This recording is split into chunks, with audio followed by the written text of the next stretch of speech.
Ես շատ պիտի ուզեի, որպեսզի ընդհանրապես քաղաքական գործունեությամբ զբաղվեին մարդիկ հատուկ ֆիլտրեր անցնելուց հետո։ Մարդ ես մեկ է տեսար կյանքում ինչ-որ փուլում հայտնվեցի բանտում, ինչ խորհուրդ կտաք որպես նստածելած մարդ։ Դու եթե ինչ-որ մեկին չես հայհոյում, ուրեմն դրա մարդն ես։ Հայտարարել եմ, որ ես վարչապետի տեխնացու չեմ, մենք ընդդիմափոխություն ենք ուզում իրականացնել, հիմա կալոշը ինչքան կուզեք նանո տեխնոլոգիաներ դրա վրա գործադրենք։ Կալոշը մնում է կալոշ։ Լոգան ընդունելիս երգում եմ եւ պարտադիր երաժշտություն եմ լսում։ Բայց հետաքրքիր է Ռոբերտ Քոչարյանի հետ չէի կանցկացնի, բայց Ադոլֆ Հիտլերի հետ սուրճ կխմեք։ Իմ պատկերացմամբ ընդհանրապես հանրային գործիչները չպիտի ունենան անձնական կյանք։ Մարդը հանուն սիրո պատրաստ է պայքարել։ Հանուն երջանիկ կյանքի գնալ ռեյվի կամ մանկական երկաթուղի լրվելու։ Հանուն հանրապետության խաղաղ եւ երջանիկ ապրելու։ Արենայում հյուրընկալել եմ հանուն հանրապետության կուսակցության վարչապետի տեխնացու Արման Բաբաջանյանին։ Բարև ձեզ։ Շատ բարև ձեզ։ Դուք բավականին երիտասարդ տարիքում եք սկսել քաղաքականությամբ զբաղվել, նույնիսկ այդ ժամանակ հասցրել եք նստել հելնել։ Ինչ խորհուրդ կտաք երիտասարդ տարիքում քաղաքականություն մտնող երիտասարդներին։ Չվախենալ հարցակումներից, չվախենալ թիրախավորումից, այդպիսի նպատակադրումը դարձնել ուղենիշ։ Ես կարծում եմ, որ մենք ամեն ինչ պիտի անենք, որպեսզի ավելի գրավիչ դարձնենք քաղաքական ոլորտը, քաղաքական ասպարեզը երիտասարդների համար, որտեղ գնալով տպավորություն ունեմ, հատկապես այս ընտրարշավում ավելի համոզվում եմ, որ քաղաքականությամբ զբաղվում են եւ քաղաքականությունը դարձել է մեծահասակների, այսպես ավելի հետաքրության տարածքը, իսկ դա անթույլատրելի է։ Կարծում եմ, որ ամեն ինչ պիտի անենք, որպեսզի ավելի հեռանկարային դարձնենք։ Իդեպ ասեմ, որ սա նաև համաշխարհային տրենդ է։ Ես տարբեր երկրներում ուսումնասիրել եմ, հատկապես սոցիալական մեդիայի այս ակտիվ դարաշրջանում մարդիկ ուղղակի հանգիստ կյանք են նախընտրում, որտեղ թիրախավորումը ուղղակի անխուսափելի, այսպես ուղեկցող կարևոր տարր է քաղաքական գործի համար, եւ երիտասարդները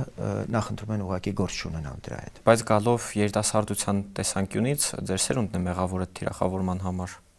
Սերունդը կապ չունի թիրախավորման համար։ Պատկերացումները ընդհանրապես եւ բարեվարկությունը կապ ունի։ Ես շատ պիտի ուզեի, որպեսզի ընդհանրապես քաղաքական գործունեությամբ զբաղվեին մարդիկ հատուկ ֆիլտրեր անցնելուց հետո եւ հասարակությունը այդ ֆիլտրերը պիտի իր համար սահմանի եւ թույլ չտա, որպեսզի օրինակ անբարոյական մարդիկ, ովքեր իրենց անցյալում բռնաբարության օրինակ այդպիսի պատմություն ունեն եւ հիմա էլ օրինակ Քրիստոսի արցանով պատրաստ են ինդուլգենցիայի տենց պատմուճան, հա, հագնել։ Իրավունք չունենան քաղաքականության մեջ, որտեղ իրանք շատ վատ օրինակ են երիտասարդության համար։ Գագիկ Ծառուկյանին եք ակնարկում։ Չեմ ասում ում եմ ակնարկում, որովհետև այդտեղ ուրիշ պատմություն կա, որի մեջ ես ուղիղ ներգրավված եմ եղել, դրա մասին առիթ կունենամ առաջիկայում հաղորդումներից մեկում պատմել, բայց ընդհանրապես կարծում եմ քաղաքական գործունեությամբ պիտի զբաղվեն բացառապես մարդիկ, ովքեր արժեքային իրենց հավատալիքների, իրենց կենսակերպի, կարգապահության, բարոյական նաև նկարագրով կարևոր օրինակ են։ Օրինակ երիտասարդները այսօրվա դրությամբ, ովքեր մտնում են քաղաքականություն, շատ ենք հանդիպում են դեպքերի, երբ քաղաքականություն նոր մտած երիտասարդին միանգամից կոպիտ ձևակերպումով փչացնում են իր կուսակցության համար, որին անդամակցում է։ Կապ չունի ընդդիմադիր կուսակցություն է, իշխանական կուսակցություն է։ Այդ ատելության խոսքը գերազանցապես գալիս է ավելի մեծ սերնդից, որովհետև երիտասարդ սերունդը ավելի բարի, ավելի սիրառատ է։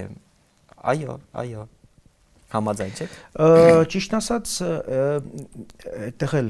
խնդիր ունենք, որովհետև մեծ հաշվով կուսակցությունները, որոնք ունեն երիտասարդական թև, ամեն ինչ անում են, որպեսզի արագ այդ երիտասարդներին նաև այսպես ինտեգրեն իրենց հյուսվածքների մեջ, իրենց պատկերացումների, օրինակ Նիկոլ Աղբալյան ուսանողական միություն գոյություն ունի, դաշնակցության առընթեր, եւ տարիներ առաջ Հրանտ Մարգարյանը ուսանողներին իրենց կուսակցության այդ երիտասարդական թևին հանձնարարել էր պատրաստվել պարտիզանական կռիվների։ Եվ այդ երիտասարդներից շատերը ուղղակի դուրս էին եկել եւ կուսակցությունից եւ այդ երիտասարդական թևից եկան ինձ հետ հանդիպման, մենք խոսեցինք, որ իրենք այլևս չեն ուզում դրա հետ կապ ունենալ, որովհետեւ նախ հասկացել էին ուր են տանում իրենց։ Եվ ի պատիվ այդ երիտասարդների իրենք փրկվեցին։ Բայց մնացին նաև նրանք, ովքեր օրինակ կիսում էին պետական ինստիտուտների այս գոյության պայմաններում, պատկերացնում եք, կուսակցությունը լրիվ տերորիստական, բայց դες տերակներ չեն եղել։ Հա, բայց իրենք այդպիսի պատրաստություն են տեսել։ Կարևոր չի եղել թե չէ, նշանակում է, որ պրևենտիվ գործողություններ են տեղի ունեցել, գուցե կանխարգելիչ։ Հա։ Եվ պետական ինստիտուտները արագ արձագանքել են, առնվազն գոնե այդ երիտասարդների բարձրաձայնումը իր ազդեցությունը թողել է, ես այդ ժամանակ խորհրդարանում էի, ելույթ եմ ունեցել ու ասել եմ, որ պիտի դատապարտել եւ պետությունը այստեղ անելիք ունի։ Կուսակցությունը, որը օրինակ հանձնարարում է երիտասարդներին պարտիզանական գործողությունների պատրաստվել, ընդհանրապես պիտի իր գործունեությունը կասեցվի, որտեղ ես գտնում եմ, որ մենք երիտասարդներին եւ ժողովրդավարությունը կոշտ միջոցներով պաշտպանելու պարտականություն ունենք, որտեղ նաեւ Նայիրի հետ օրինակ երբ որ Հունանյան հանդիպում էի, ես իր մեջ այդ ողջավորությունը սերմանող այդ տրամադրությունները, որոնք ոռոգվել են ամիսներ շարունակ մինչև հասել է հոկտեմբեր 27 Հրանտ Մարգարյանը եւ այն անձինք, ովքեր ում ինքը պատմում էր, օգտվել են նաեւ իր անմեղ, կարող եմ ասել, ռոմանտիկ երազանք ունենալու, հայ ժողովրդին փրկելու երազանքով ապրող երիտասարդական ուրեմն բնավորությունից։ Ներողություն, Նայիրի Հունանյանը հոկտեմբերի 27-ի տերորիստական խմբի պարագլուխն էր։ Բայց լսելով ձեր հարցազրույցները հիմնականում այն տպավորությունն է ստեղծվում, թե բոլորը մեղավոր են բացի Նայիրի Հունանյանից։ Այն տպավորությունն է, թե այն ամբողջ միջավայրը, որը ձևավորել էր Նայիրի Հունանյանը գործիք է։ Նայիրի Հունանյանը անխելք մի դատարկագլուխ մեկը, ում համոզել են, որ ինքը առաքելություն ունի հայ ժողովրդին փրկելու եւ այն տպավորությունն է, որ իրեն հանձնարարված է եղել Վազգեն Սարգսյանին ոչնչացնել եւ հայ ժողովուրդը կապրի ազատության եւ բարգավաճման պայմաններում անկեղծորեն գիտակից որևէ մեկը խելքով որևէ մեկը այդպիսի բան չէր անի, չէ, այսինքն օգտվել են իր անխելքությունից։ Իհարկե պատասխանատու են նրանք, ովքեր ամիսներով իր մեջ ներարկել են այդ թույնը, դե այդ նմանություն ունենք հիմա եւս, ես օրինակ մեր գրասենյակը դաշնակցության գրասենյակների արանքում է գտնվում եւ ես երիտասարդ լավ հարևաններ են։ Հա, որովհետեւ խնդիր չենք տեսնում եւ հատուկ էլ գնացել ենք Հանրապետության փողոցի վրա, որպեսզի ցույց տանք, թե որտեղ են ձմեռում խեցգետինները եւ երիտասարդներ դաշնակցությունը ինչ կապ ունի։ Դաշնակներին պիտի ցույց տանք, որտեղ իրանք ընդհանուր նաև իրենց գործունեությամբ վախ տարածելու, այսպես հա, բան ունեն, մարմաջ ունեն։ Երիտասարդները օրինակ, որոնք որ գնում են այցելում են իրենց գրասենյակներ, նույն ռոմանտիկ, անկեղծ հայրենասիրական մղումներով գնացել են, դաշնակցական են դարձել եւ ես վախեր ունեմ, որ իրենց հետ օրինակ կարող են վարվել այնպես, ինչպես վարվել են նախկին դաշնակցական Նայիրի Հունանյանի հետ իր մեջ այդ թույնը ներարկելով, ցույց տալով, որ օրինակ այսինչի վերացումով կարելի է հասնել ինչ որ ավելի լավ ուրեմն ապագայի։ Օրինակ չակնարկելով դաշնակցության երիտասարդությանը, նաև ինձ մոտ այն տպավորությունը կա, որ երիտասարդության մի մեծ զանգված, ով ապրում է ժողովրդավարական հասարակարգում, օգտվում է ժողովրդավարության բարիքներից, շատ սուր ռուսամետ է։ Ինչի՞։ Որովհետև ես չեմ կարծում, որ իրենք բավարար չափով գիտակցում են ժողովրդավարության նշանակությունը եւ արժեքը եւ կարծում եմ, որ մենք ենք այդտեղ թերացել բավարար չափով մեր ուղերձները չենք հասցեագրել երիտասարդությանը, որպեսզի իրենք ընդհանրապես հասկանան, թե ինչ կարևոր նշանակություն ունի ժողովրդավարությունը մեր պետության համար, ընդհանրապես ժողովրդավարությունը։ Բայց հզոր պետություն է, մտնենք իրակազմ, միանանք, միութենական, պաշտպանենք մեր երկրի սահմանները։ Իրենց հիմնավորումները այդպես չի։ Կարծում եմ իրենց հիմնավորումները ավելի շատ պրոպագանդիստական ռուսական նարատիվներն են,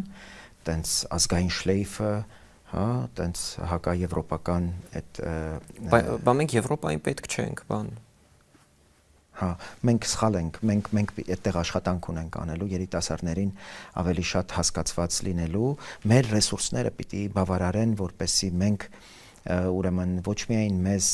արագ ընկալող մեծահասակների հետ հաղորդակցվենք, այլև երկարաժամկետ ջանք պահանջող նաև երիտասարդներին կարողանանք հասկանալի դառնանք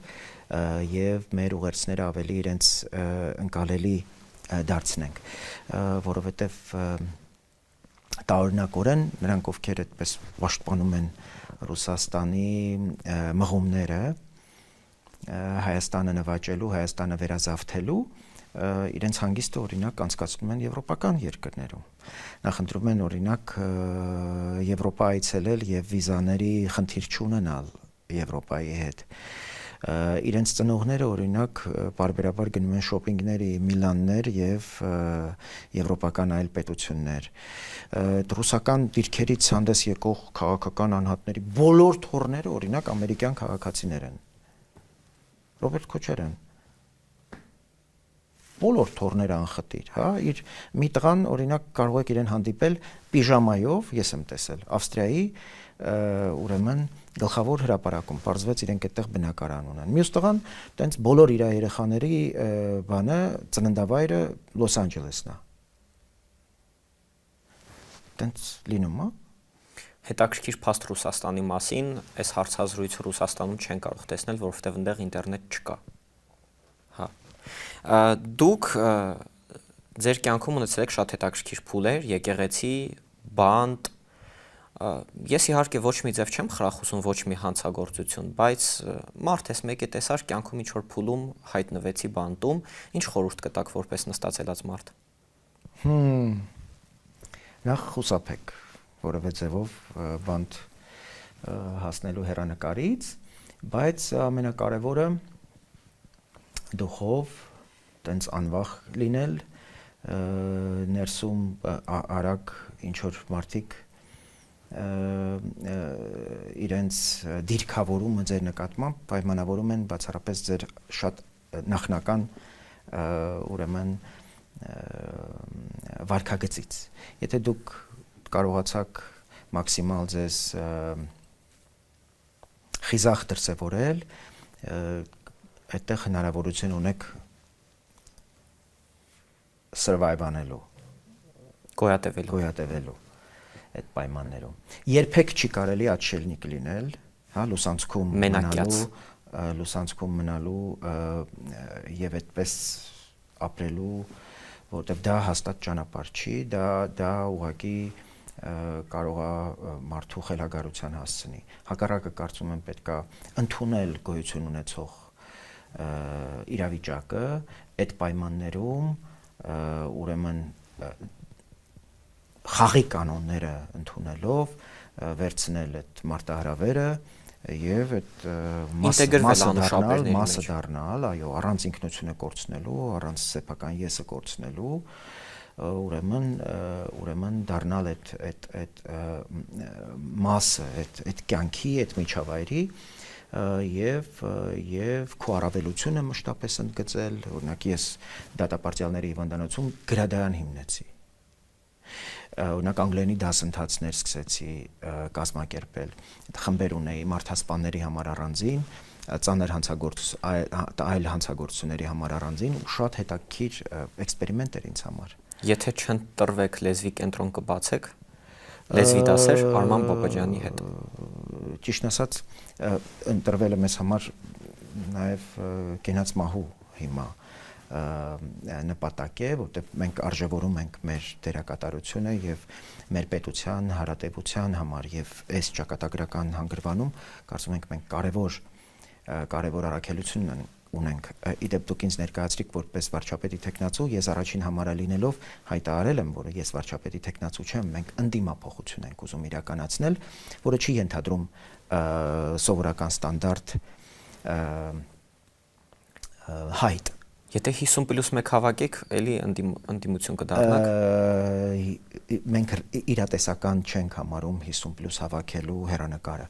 Մենք համարում ենք, որ այ ժողովուրդը պիտի տեր լինի հավասարապես թե իշխանության եւ թե ընդդիմության նկատմամբ։ Բայց ինչ խնդիր կա մեր ընդդիմության մեջ։ Ընդդիմությունը շամփայ է։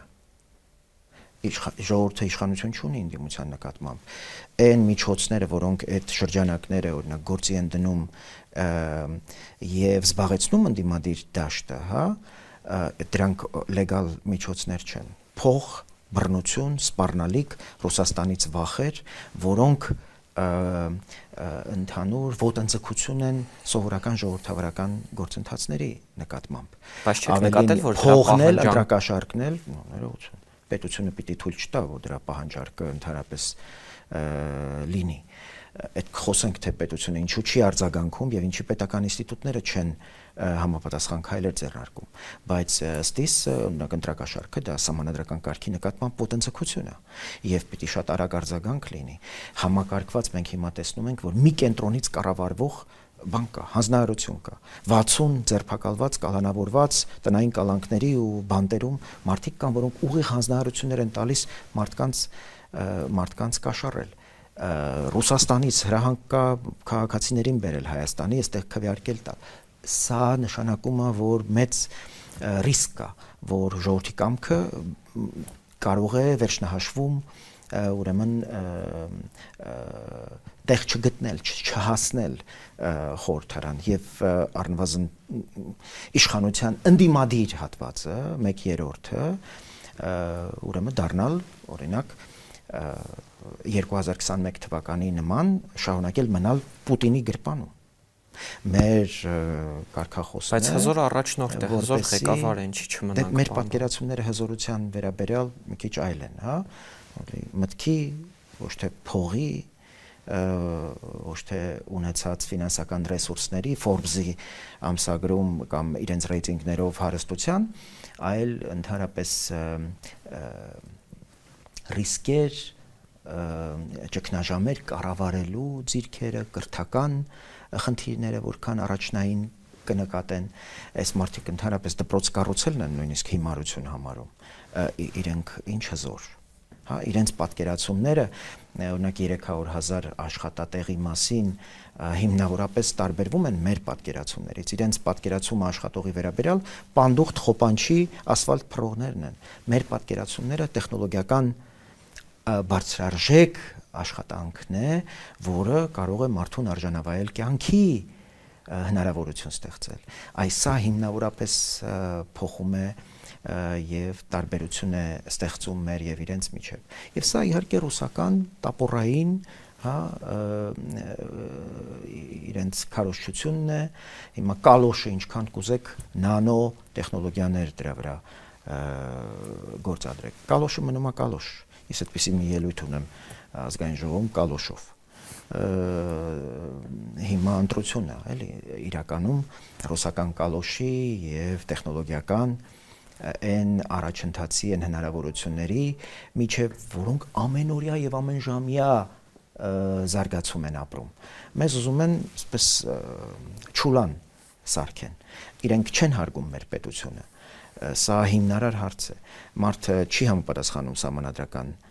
ցենզին, ասում ես հաջորդ վարչապետն եմ։ Ինչու՞, որովհետև եթե հարգի պետությունը, առնվազն օրինակ միջոց կգտնեն, որ այլ մարդ չէ, համապատասխանող օրենքին համապատասխանող մարդ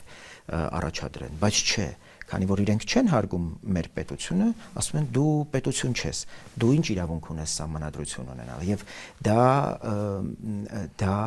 պիտի համապատասխան ուրեմն նաև արձագանք գտնի մեր ժողովրդի մոտ եւ այն մարդը ով սրանց ուղարկել է, իսկ մենք կարծում ենք, որ սրանք բոլորը Պուտինի հանցակիցներն են, Հայաստանի տարածքում։ Իրենք ուղղակի խոսող բերաններ են հայերենով, հայկական ազգանուններով։ Ուղղակի իրենք պիտի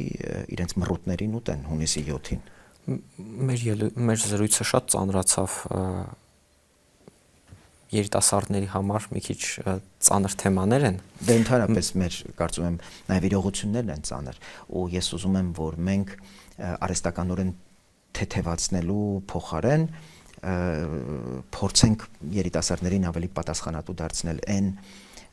իրողություններին եւ այն մարտահրավերներին, այն սպառնալիքներին, որ պետության առաջ կա, եւ մենք առանց երիտասարդության մասնակցության դրանք չենք կարող հաղթահարել։ Մեր խմբագրություն գրել են բազմաթիվ երիտասարդ աղջիկներ ու տղաներ։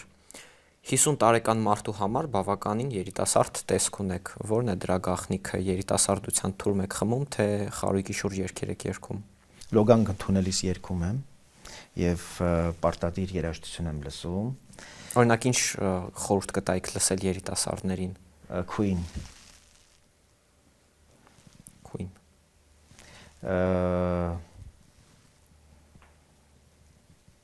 Lady Gaga։ Շատ դժվար է ձեզ պատկերացնել բաղնիքում Lady Gaga լսել երգելուց։ Հա, կա տենց բան։ Հա։ Բայց այդ ասեմ չէ, եւ կարգապահությունը, ես օրինակ 4:30 եմ արտանում եւ իմ աշխատանքը վերջացնում եմ, այո։ Աշխատանքը գրեթե վերջացնում եմ առավոտյան ժամը 9-ին։ Հետո սկսում եմ իմ մյուս քաղաքական կյանքը, ես դուրս եմ գալիս, սկսում եմ հանդիպումներ, բան, որ այլևս հանգիստ լինեմ։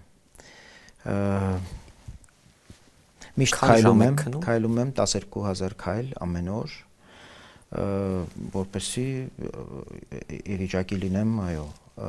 հաղթահարել վիտամիններ, կարևոր, մագնեզիում, ուրեմն ցինկ, վիտամին D, B կոմպլեքս, որպեսզի միշտ ֆորմայի մեջ գրեք, որ 50 տարեկանում Արման Բաբաջյանի նման պահպանվեք։ Այո։ Եթե ձեր քաղաքական կյանքը լիներ ըմպելիք, ինչ կլիներ։ Թեյ, սուրճ, կոնյակ, վիսկի, ինչու։ Սառույցով պարտադիր եւ սիգարով։ Իմ ամենասիրած խմիչքն է։ Իսկ ինչ ֆիլմ խորհուրդ կտայիք երիտասարդներին նայելու համար։ Ես ֆիլմ չեմ դիտում, ճիշտ ասած։ Ֆիլմեր չեք։ Ընդհանրապես հեռուստացույց ամիսներ որ չեմ դիտել, ժամանակ չկա եւ կարծում եմ, որ այդ անտեղի ժամանակի վատնումա պետքա կարդալ, պետքա ժամանակին համարժեք լինելու համար միշտ սովորել։ Դուք ասում եք, ինձ ուզում էին լիկվիդացնել, պայթուցիկ էին դրել, հետևում էին մեքենաներ։ Ձեր քաղաքական կյանքը շատ նման է Որոգայթ սերիալին։ Էդ չեք նայել։ Չէ։ Բայց բանտում էի, այդ սերիալը նայում էին բանտի հետ մեր խցակիցները։ Հա, դե դա ինձ հետաքրքիր չէր, որտեվ ես շփվում էի նաև մարդկանց հետ, օրենքով գողեր, հեղինակություններ, որոնք հենց կինոյի մաս էի ես։ Ինձ կինո պետք չէր դիտել։ Եվ այո, ես պիտի ասեմ, որ ուղղակի երախտապարտ ու շնորհակալ եմ Ռոբերտ Քոչարյանին ինձ բանտ ուղարկելու եւ այդ կյանքին ուղղակի այդքան մոտ այդ կյանքը ինձ համար մատչելի դարձնելու համար, որտեղ ճանաչեցի մարդկանց, որոնց ուղղակի այլ իրականության պայմաններում անհնար կլիներ ճանաչել։ Եվ ես այդ կյանքի ընդհանրապես գողական կյանքի այսպես կոչված այդ նրբությունները մինչև հյուսվածքին հասնող նրբությունները հասկացա, այդ նուրբ հասկացությունները, որով ապրում են մարդիկ, օրենքով գողի հետ նույն խցում եմ ապրել, իսկ դա արդեն լրիվ ուրիշ կարգավիճակ է դատապարտյալների հիվանդանոցում, իսկ օրինակ երրորդ մասի Լյովիկ անունով իմ ամենահարազատ մարդը, որ սպանվեց մոտ 10 տարի առաջ, ինքը այնպիսի խնդիրներ է լուծել ինձ համար, որի մասին ես իմացել եմ միայն կալանավորումից հետո, որ իմ մեջ խորացրել է զգացողությունը, որ ես իրեն մի քանի կյանք են պարտք։ Պարոն Բաբաջանյան, եթե ինչ որ հանգամանքների բերումով հայտնվեմ բանտում, պատին գիթառ նկարած լինի ու ինձ ասեն նվագի, ինչ պետք է պատասխանեմ։ Ասեք, որ գիթառ նվագելու ձիրք չունեմ։ Իսկ եթե ունեմ, ինչ պատասխանեմ։ Այնուամենայնիվ ասեք, որ չունեք։ Դա շատ ավելի խորագետ պատասխան կլինի, որտեվ շարունակությունը շատ ավելի ծանր է լինելու։ Օրինակ, որ ասեմ, եկեք մի հատ պատկերացնենք, բանտախցում ենք, ասենք լարի նվագեմ։ Դե դա էլ պատասխաններից մեկն է, խնդիրը հետեւյալն է, թե ով է ասողը եւ ինչ հետևանք կունենա այդ հակադարձումը։ Ավելի կարծում եմ շարից փորձանքից շար պատասխան կլինի, գիտես նվագել չգիտեմ ուղղակի այդպիսի ձիրք չունեմ։ Ձեր կյանքի շատ փուլերից խմբագրություն ունենալ, եկեղեցի, բանտ, քաղաքականություն, ազգային ժողով, ընդդիմություն, ձեզ մնացել է մենակ Ֆորտ Բոյարդը անցնել։ Կանցնեիք։ Ես կարծում եմ, որ հիմա պակաս Ֆորտ Բոյարի բան չունենք, իրականություն չունենք։ Համենայն դեպս այն պատասխանատվությունը, որի մեջ մենք հիմա գտնվում ենք, իսկ Ֆորտ Բոյարը նաև պատասխանատվություն է, հա, որ անդադ ուժերի գերլարումով կարողանաս այդ լաբիրինտները անցնես։ Կրկնակի պատասխանատվությունը այն մարդկանց ուշադրությունը եւ որոնք քեզ հետևում են եւ որոնք քո առաջնորդությամբ նաեւ պայմանավորում են իրենց հաջողությունը եւ սա տասնապատիկ ավելացնում է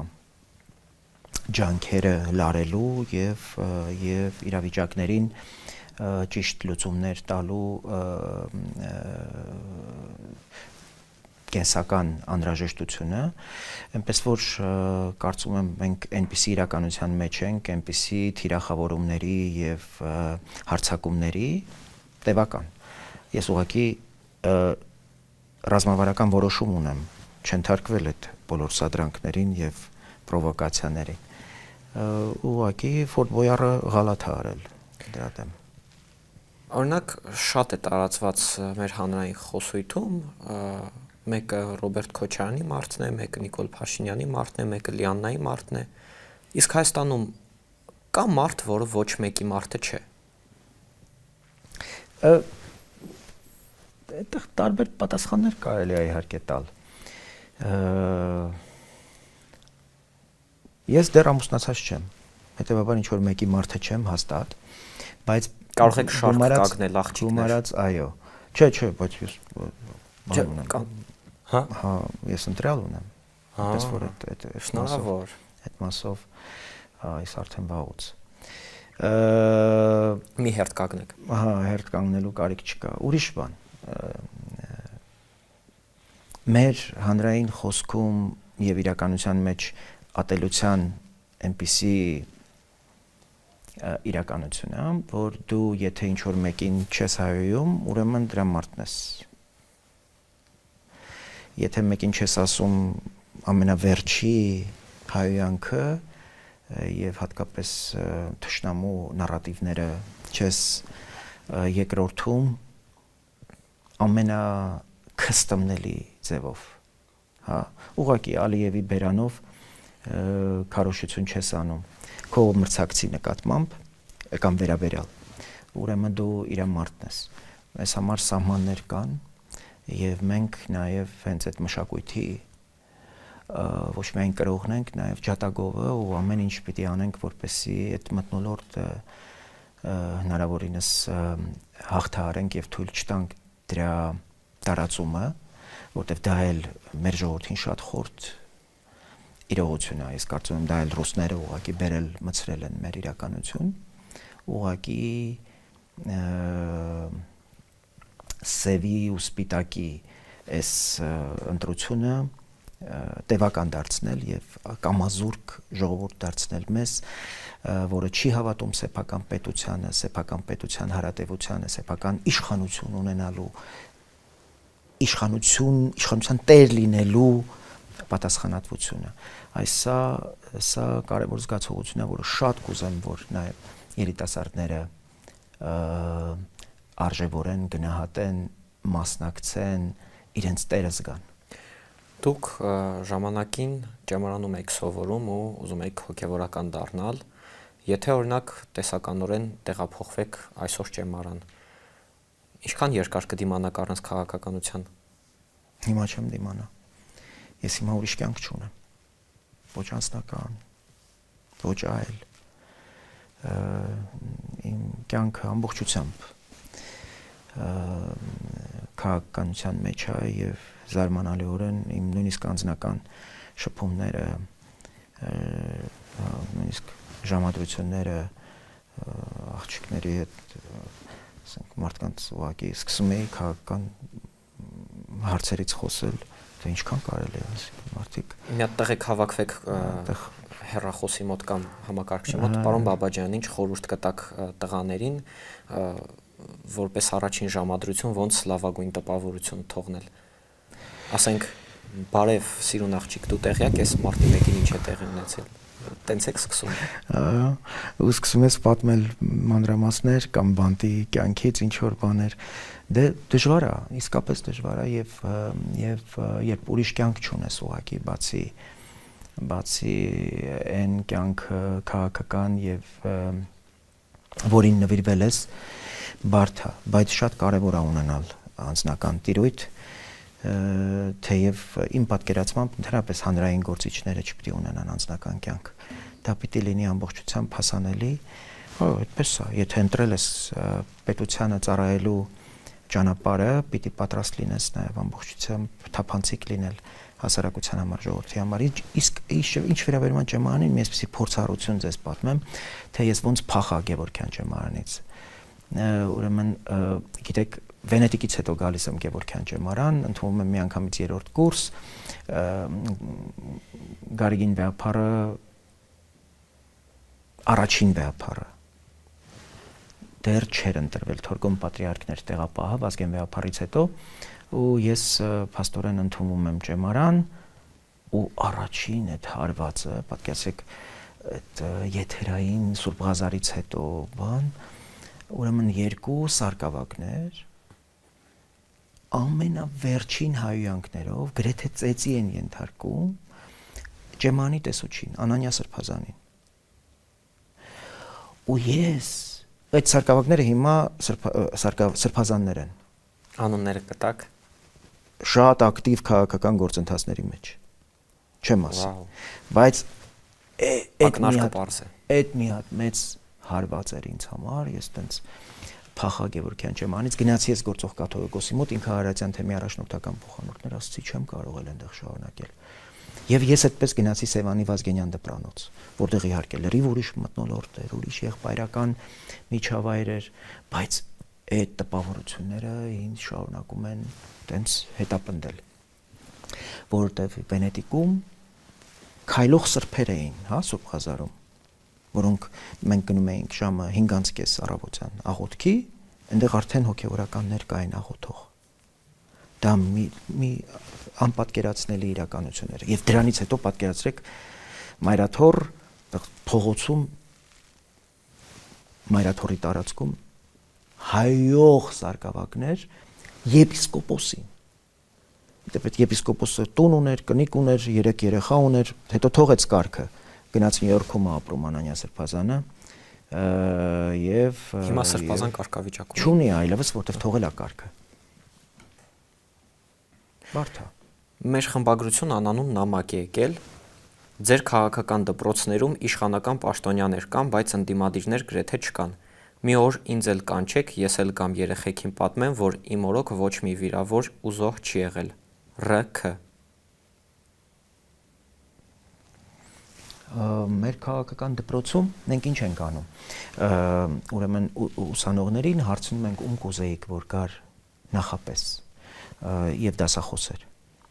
Եվ մեծամասամբ հայտնի մարդկանց են ուզում,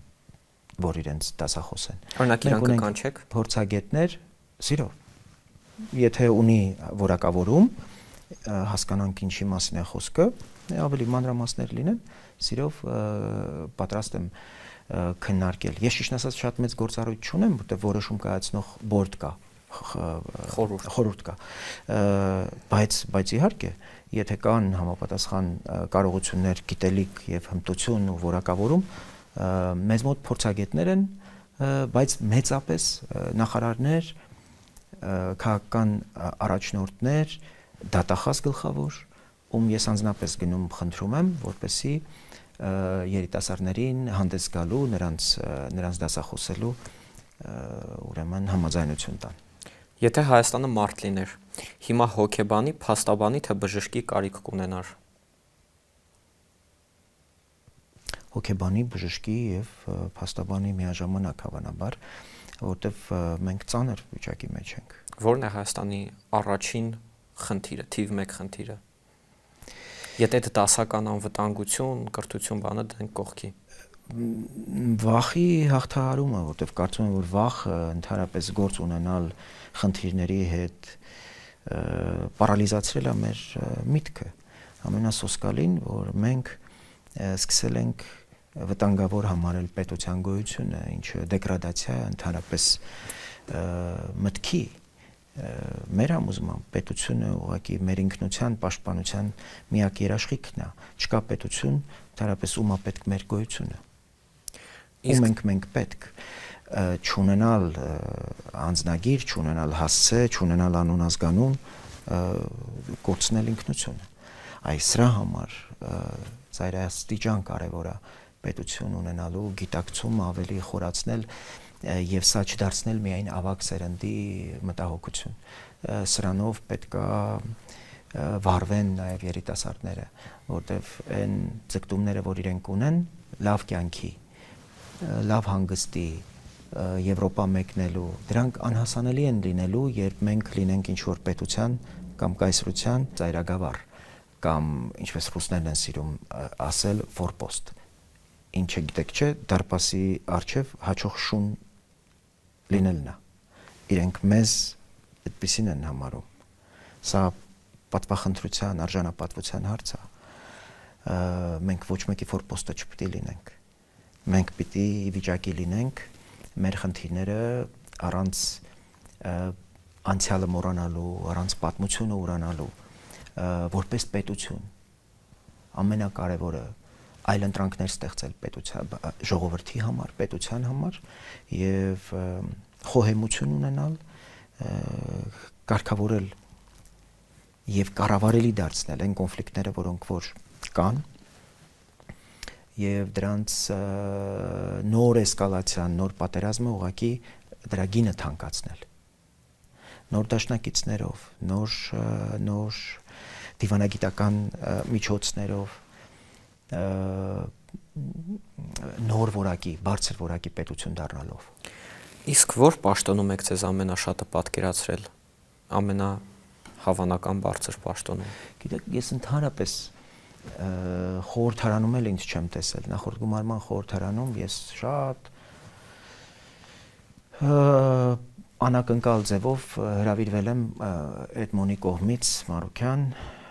որովհետև մեծ նաև ամագ եմ ունեցել իր եւ նախորդ գումարման ազգային ժողովում հայտնվելու հարցերում եւ անձնապես, ֆինանսապես, նաև լրատվամիջոցը մեծ ջանք է գործադրել իր անձնական եւ նաեւ կուսակցական հաջողությունների համար։ Եվ իհարկե, բայց այդ ամեն ինչի հիմքում եղել է գաղափարական ընդհանրությունը։ Իր կուսակցության կանոնադրության մեջ նշված է Հայաստանի Եվրոպական միության նպատակը։ Հետո իհարկե շեղում տեղի ունեցավ, ինքը սկսեց երկրորդ ռուսական ռազմաբազայի քարոզություն անել ազգային ժողովի ամբիոնից եւ մի օր ֆրակցիայի նիստում եկավ ասեց գնում ենք Գյումրի ռուսական ռազմաբազայի եկեղեցի մոմ վառելու։ Այս հասկացա, որ այդտեղ արդեն այլասերում է տեղի ունեցել գաղափարական, այդտեղ ես այլևս շարունակելու բան չունեմ, իշարս այլ անձնական, ընկերական խնդիրների։ Բայց իմ հայտնվելը խորհրդարանում եւս ինձ համար անսպասելի էր եւ այնպես չի, որ ես որևէ նորություն եմ փնտրում հիմա խորհրդարան գնալու այս ջանքերը գործադրելու այս ճանապարհին, ուղղակի անելիք եմ տեսնում, որտեղ նախ որպես անկախ պատգամավոր լիքը գործ եմ կարողացել անել ու պատկերացնում եմ, եթե ունենանք ֆրակցիա, շատ ավելի մեծ հնարավորություն կունենանք։ Հետևաբար որևէ պաշտոն, որ կարող եմ պատկերացնել գործադիրում կամ օրենսդիրում, ինձ համար ընդհանրապես միջոց է կյանք չունեցողիս համար երազանքները այլ կյանք չունեցողիս համար երազանքներս իրագործելու գործիքը այդ երազանքները կենսագործելու թե ինձ առաջարկներ են եղել եւ գործադիրում եւ Հայաստանից դուրս բայց շատ կարեւոր է ժողովրդից մանդատ ստանալ այդ առաջարկները ինձ համար անընդունելի է եղել որտեվ ասել եմ լավ էս նշանակումը որ եղավ ինձ հարց են տալու ինչի համար էր շատ ավելի հիմնավոր կլինի եթե մենք հիմա մանդատ ստանանք եւ հիմնավորենք մեր ազգային ժողովում օրինակ պետության համար բարձրաստիճան պաշտոնյա լինելու մեր եւ ստացած ուրեմն նշանակումը ժողովրդի կողմից եւ կատարելիք աշխատանքը որպես ընդդիմություն Իսկ Քարոզ Արշավի մասին ինչ կասեք, որովհետև այսօրվա դրությամբ նայում ենք Քարոզ Արշավում փոխադարձ վիրավորանքներ, գորգորոց իրար վրա, թեկուզ գորգորոց ժողովրդին ուղված, ոնց կմեկնաբանեք, որովհետև օրինակ ձեր Քարոզ Արշավը նայելիս տենց բան չի երևում։ Որովհետև դա կամ թաքցնում եք հաջողությամբ։ Մեր, չէ, այդպիսի բան չկա։ Մեր նաև որակները թույլ չեն տալիս։ Մենք շատ այդ իմաստով հենց այդ եմ ասում, հասարակության համար ֆիլտրերը շատ կարևոր են։ Հասարակությունը ինքը պետք է ֆիլտրեր ստեղծի եւ թույլ չտա ինչ որ կանոնների շրջանցում։ Ինձ համար օրինակ անընդունելի որոշ երևույթներ կան եւ այն նարատիվները, որ հիմա շրջանառվում են մարդուն անվանարկելու, մարդու ազգանունը խեղաթյուրելու եւ դա անել օրինակ պետության նախկին, ասենք, նախագահի բերանով։ Ալիևը ուղղակի ամեն օր բախտին շնորհակալ է լինում, երախտապարտ է լինում, որ Հայաստանում այս որակի ուրեմն քաղաքական առաջնորդության հայտ ներկայացնողներ են հայտ եկել, որոնք ուղղակի առանց այդ միլիարդները Ադրբեջանից ստանալու ադրբեջանական նարատիվներ են տարածում, որոնք իրենց հիմքում վախեր, տագնապներ են ստեղծում, երբ մենք հասնում ենք մեր ընտրողին, քաղաքացու այդ հանդիպումներում այդ զգացողություններն է, որ պետքա կարողանալ չեզոքացնել, որովհետև դա սկսում է այդ տագնապները սկսում են նստվածք թողնել։ Չէ՞ զգում, որ շատ եք տարբերվում այս քաղաքական դաշտից։ Եփեք վերջի անգամ փողոցի բազար արել։ Պետք չի էլի խափնվել։ Ես ընդհանրապես թույլ չեմ տալիս, որ հասնի դրան։ Մենք պետքա կառավարել այնպես, որ չհասնի այդ փողոցի խոսակցության։ Փառք Աստծո, նաև 3.5 ամյա իմ անազատության մեջ գտնվելը ոչ միայն ավելացրել, հարստացրել է իմ գիտելիքը կոնկրետ պրակտիկ գետնի վրա, այլև որոշ ձիրքեր եմ ձեռք բերել կառավարելու այն հնարավոր կոնֆլիկտները, որոնք որ անխուսափելի են մեր կյանքում։ Տրենդ Արման Բաբաջանյանի հետ, թե ինչպես կանցկացներ Կիրակին ինչ որ մարդու հետ։ Պարոն Բաբաջանյան, ակնկալում ենք կարճ պատասխաններ։